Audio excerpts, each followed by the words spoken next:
Greetings, everyone. Thank you for coming. And for the folks at IMC and in the USA, happy Freedom Day. Well, our meditations this week are based on the Buddha's discourse on how to practice mindfulness of breathing. Monday, we drew on the introduction to this discourse in which the Buddha suggests that we should meditate in some place empty so that the mind can be available for staying close to the breathing.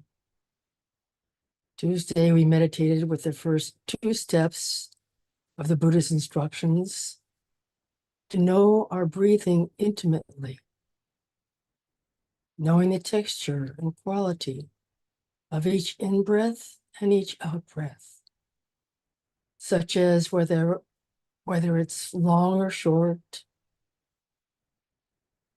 open or constricted.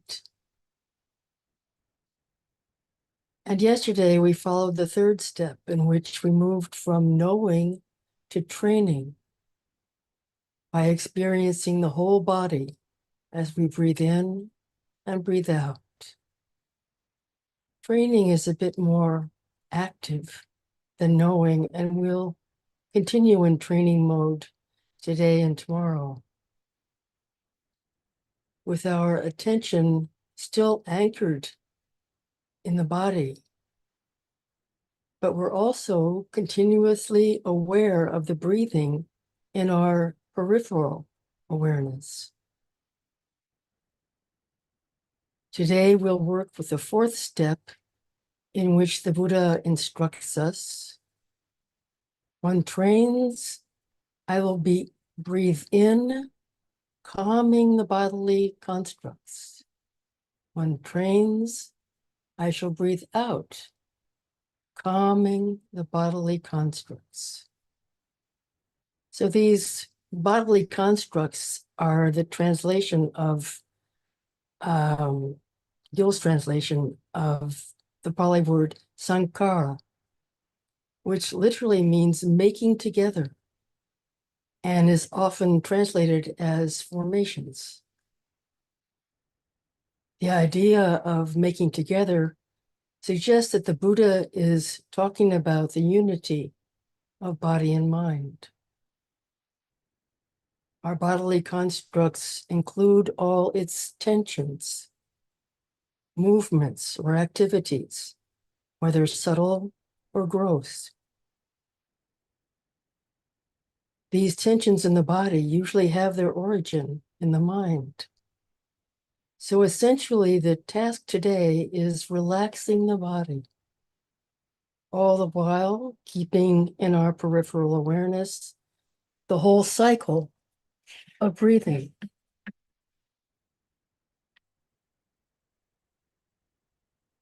Again, as we did yesterday, we're cultivating awareness of the whole body. But today, we want to see our holding patterns and whatever tensions we may have. And then we do our best to relax and let go of them. Or if that's not possible, to just try to soften them a little.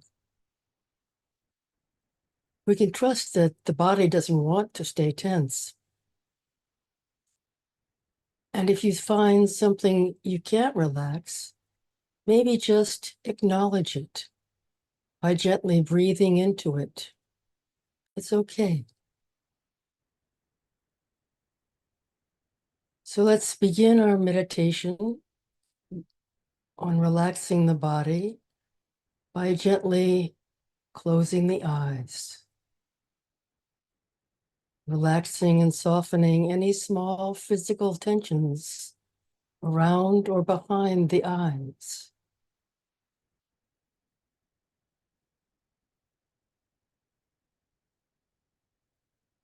Taking a moment to formulate your deepest intention.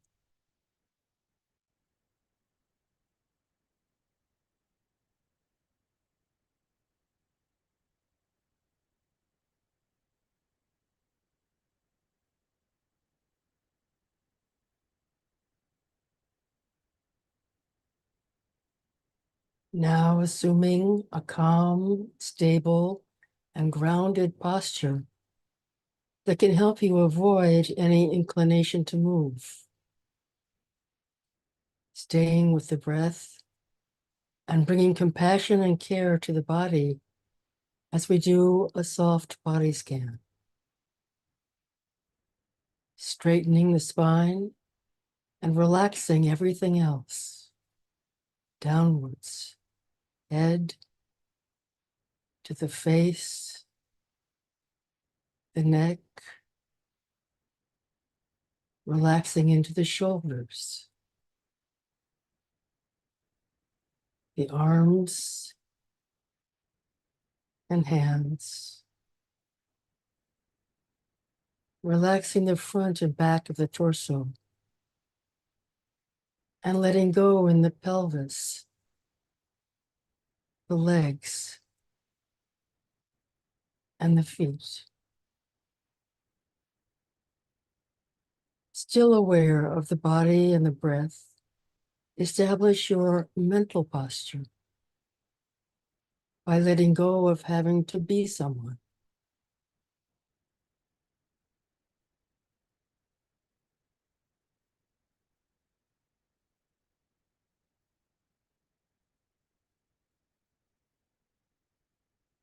Now, feeling how it is to take a lovely, long, calm, deep breath.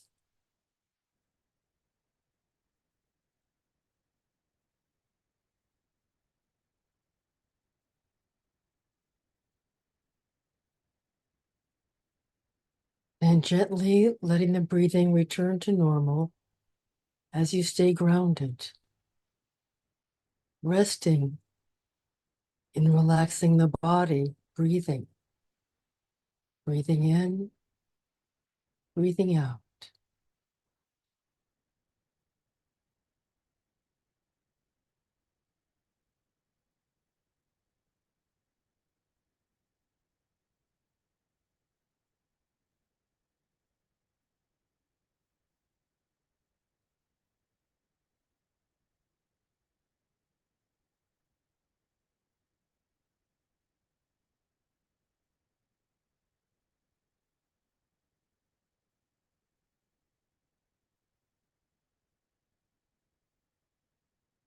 Spacious and caring as we bring calm to our precious body.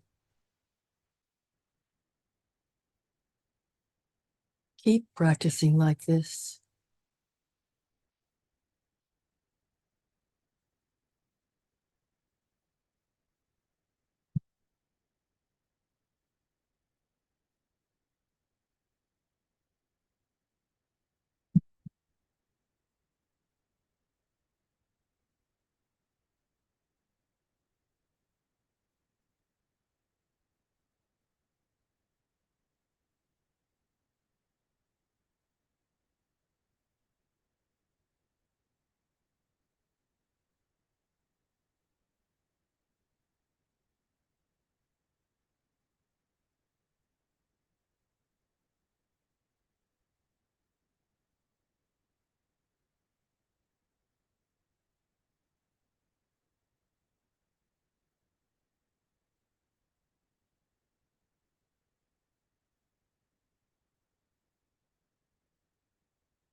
The Buddha says that tranquility is the food for tranquility. So, whatever little calm or tranquility you have, be sure to take it in and let it register.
Often in images of the Buddha meditating, we can see a slight smile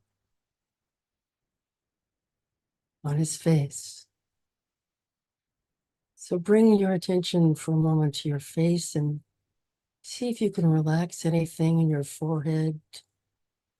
Again, your eyes, your cheeks, your chin, your jaw. And feel free to let your lips express the smile of the Buddha.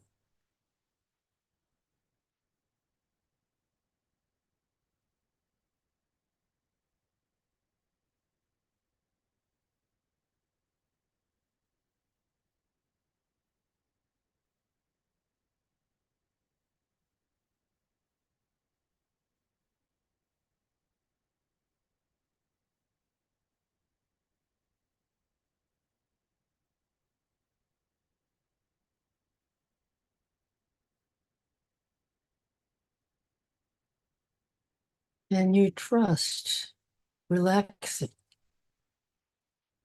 relaxing the breathing, relaxing the body and mind.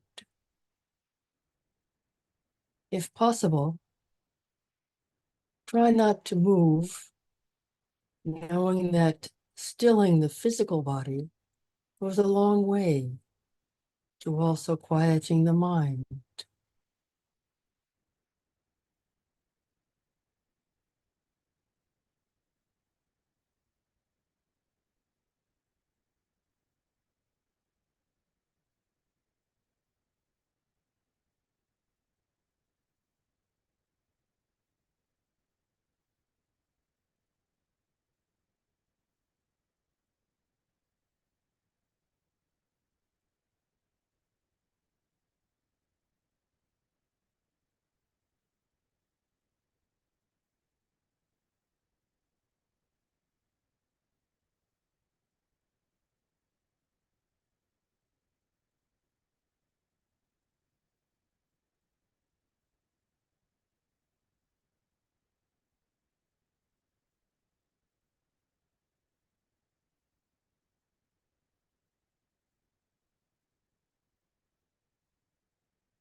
Earlier, we practiced noticing if there is anything calm in our experience. And now the invitation is to notice if there's anything pleasant in your experience of calming the body as you stay with the breathing.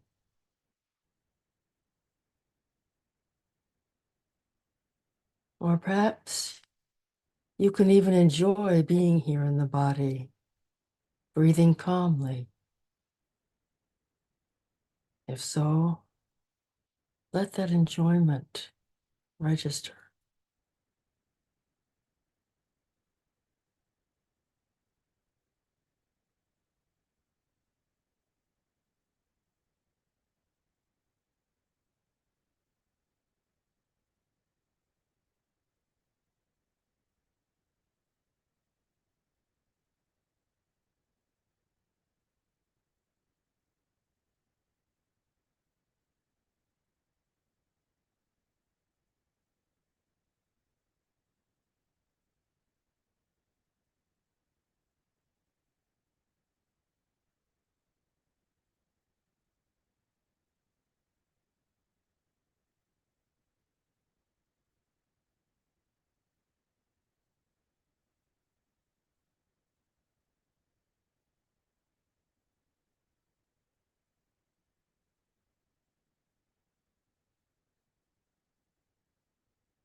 As we come to the end of this sitting, we'll return to our circle of compassion for ourselves, for everyone meditating with us today, and for all beings.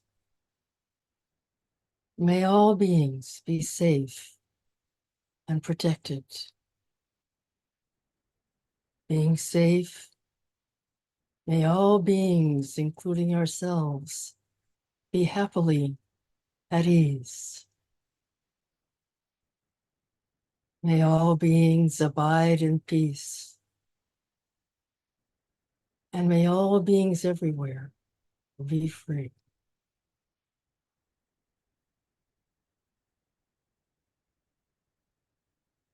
So to end the meditation, perhaps we can all join our hands together and bow to each other, honoring the sincerity of everyone's practice here.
Greetings, everyone.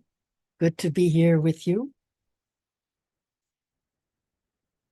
In our meditation just now, we focused on relaxing the body while staying with the breath. And this is a further step in strengthening our mindfulness because it also helps stabilize and concentrate the mind. Yesterday, we talked about saddha, the faculty or power of trusting, taking refuge in the path of practice. And saddha also refers to having faith in yourself. I'll begin with a passage from Joseph Goldstein's book, One Dharma. The heart qualities of faith, confidence, and trust are actual powers we can cultivate. In Buddhist texts, they are likened to a magical gem that settles impurities in water. Faith in the possibility of awakening. Confidence in the moment's experience and in the nature of awareness itself. And trust in the direction of our own lives. All of these settle doubt, confusion, and agitation. They create an inner environment of clarity, stillness, and beauty. Yes, beauty again.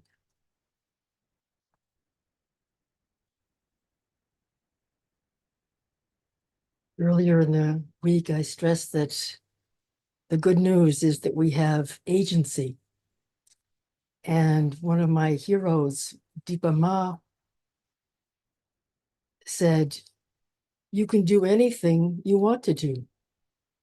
It's only your thought that you can't do it that's holding you back.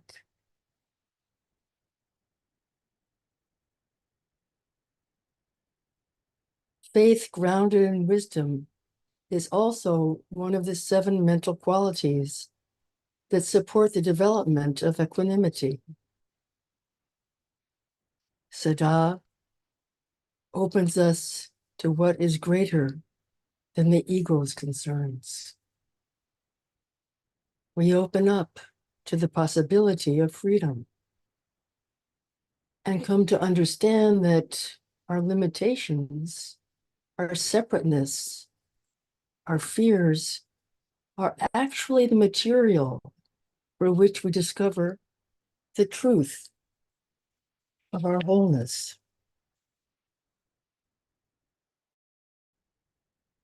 Having faith in the present moment lets us be with whatever arises.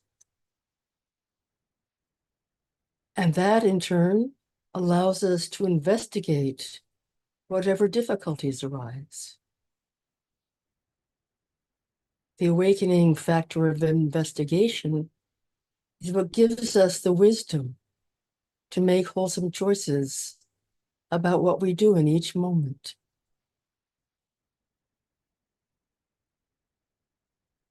The reason that the hindrance of doubt is considered to be the most dangerous is because it can knock us off the path. But everyone starts out with doubts, and we can learn a lot by studying them. Here's a poem by the founder of the Soto Zen tradition, Dogen Zenji, the great ancestor. He says, the peach blossoms begin to bloom in the breeze of spring. Not a shade of doubt is left on the branches and the leaves.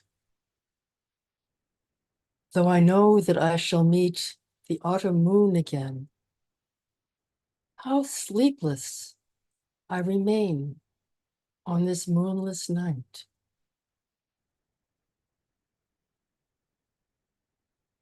So in the Zen tradition, the moon is often a metaphor for awakening, clarity in the mind. But it's pretty amazing that even Dogen, contrary to the peach tree, knows about doubt.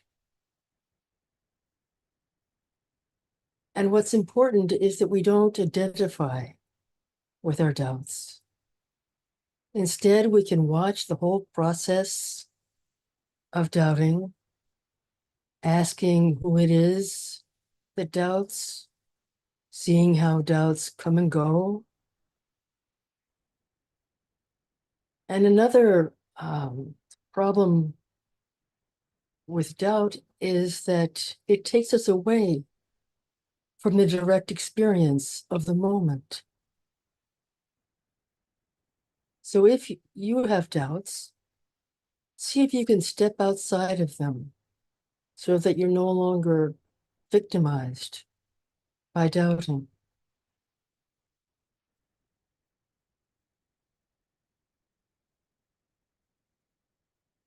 Trust in the practice gives us the energy to bring our lives into alignment with our highest aspirations. And if your inspiration fades, your faith can keep you going. In the Proximate Cause Sutta, the Buddha explains that we all experience suffering. And when faith or trust, rather than doubt or despair, is born of that suffering, this sets in motion the whole chain of liberative dependent arising.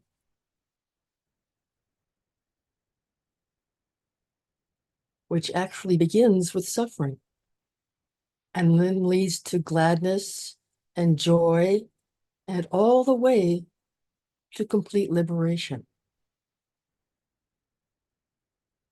And what this means is that we're not stuck with our dukkha, our difficulties. If we trust the practice, our difficulties are just the starting point.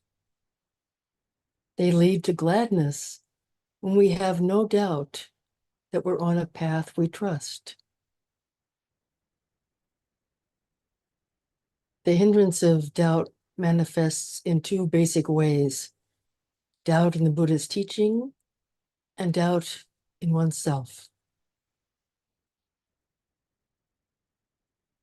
I'll never forget how I felt when I first met Suzuki Roshi as he bowed to each of us as we filed out of the little meditation space at Sokoji in San Francisco.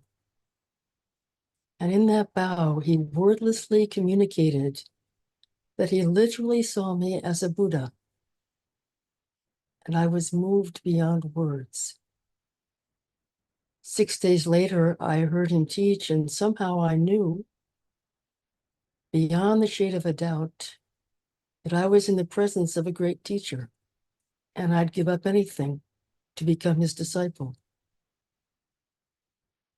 And ever since then, my faith in the Dharma has been unshakable. But having faith in myself has been a lot more challenging.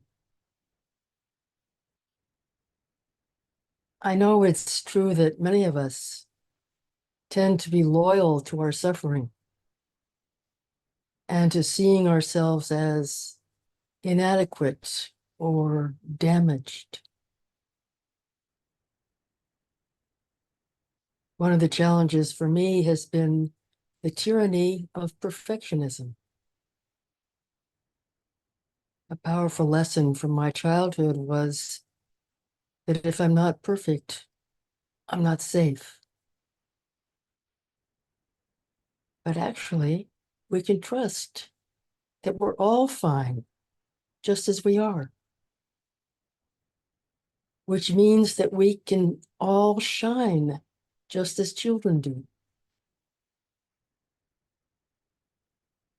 And when we see how perfectionism doesn't serve us and can start letting go of it, we can become contented and peaceful with just doing what we can. And this in turn counters agitation and fosters tranquility. A useful mantra for me has been good enough. I love what Walt Whitman says in his song of the open road. I am larger, better than I thought. I did not know I held so much goodness.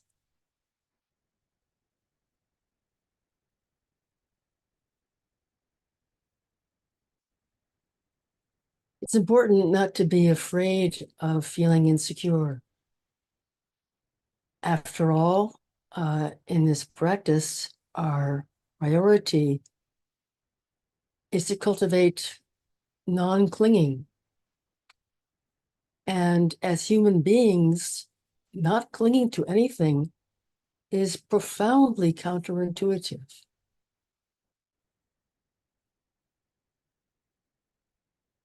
Gil tells us that we can trust that the safest place to be is in our field of awareness. It's a lot safer to be aware than it is to be identified with the self. And there's great freedom when we deeply understand the Buddha's teaching on the truth of not self. We can all stop worrying about our supposed inadequacies. This practice is pointing us to a place of the greatest safety, which is portable. Internal safety we can take into the world where things may not be so safe. And as we learn to abide in awareness, we learn to carry our internal safety with us. Awareness as the pure, natural quality of the mind. Awareness is often said to be like the sky, where everything is okay. Knowing that all our mental storms are just clouds that don't change the nature of the sky. We can trust opening up to the sky itself. In our meditations this week, we've cultivated knowing, feeling, and relaxing. And these three work together to bring forth the calm and the confidence we need for awareness, to be more here in our experience. Taking a moment for knowing, feeling, and relaxing allows us to be less distracted from what's happening in the moment. And when we connect with our pure mind in a way that's relaxed and balanced, our experience of the world is also relaxed and balanced. And a mind even momentarily empty of distractions feels beautiful. And we can't help but enjoy it. As the Buddha says, with a mind that is open and uncovered, one develops a luminous mind. And my hope is that each of you can grow in having confidence in yourself, just as you are, trusting your inner goodness and wisdom.